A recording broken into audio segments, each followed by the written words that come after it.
Check it out, this week I'm bringing you guys a little freestyle graffiti piece. Instead of a marker and pen this time around, I'm going to be using some bamboo brushes and some sumi drawing ink. The sumi ink is classically used for calligraphy, and it's actually a vegetable-based ink.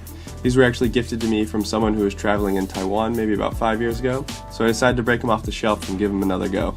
The ink isn't 100% black on white paper, it sets in a little bit, but you can also water it down to get some more gray tones. Water works great with reducing these inks. You can even get some super light grays if you do a ton of water and just a little bit of ink. And I'll probably be using a lighter gray towards the end to get some different value in the piece. Since these brushes are designed for calligraphy, the lightest touch will give you a super skinny line, but as you press harder that line's going to widen, and even my smallest brush here can get some really fat lines. I'm pretty much going to have to stick with the small one on this piece. Freestyling a piece like this without any sketch is definitely not easy, so spray that like button for the extra challenging attempt.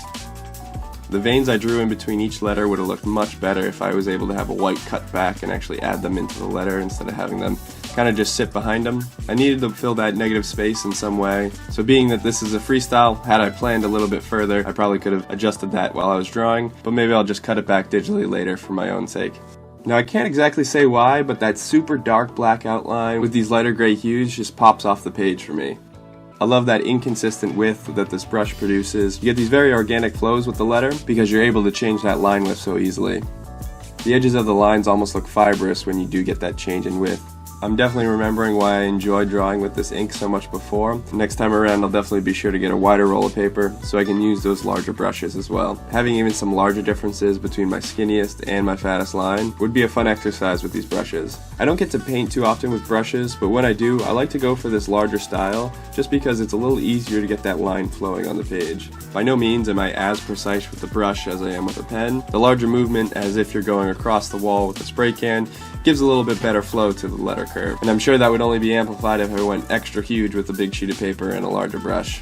Letters definitely turn to be more expressive because you can travel a lot further to get those same lines. Well, once again, the black and gray contrast off the white page just kills it for me.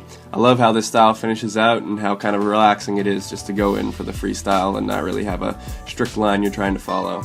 As a change of pace, I'm going to be selling this original poster on my web store, so be sure to head over to SIVE.bigcartel.com if you want to check it out. Once again, if you like the freestyle piece, be sure to spray that like button. It goes a super long way to show off the video to YouTube. And if you really enjoyed the video, consider joining the crew by subscribing. I post weekly art related videos, whether it's a speed art like this, or last week's where I did a tutorial on how to do a stipple fat cap tag. You can check it out on screen right now, or maybe the other video of mine that YouTube thinks you might like. Thanks for checking out the video. That's gonna do it for me, guys. Peace.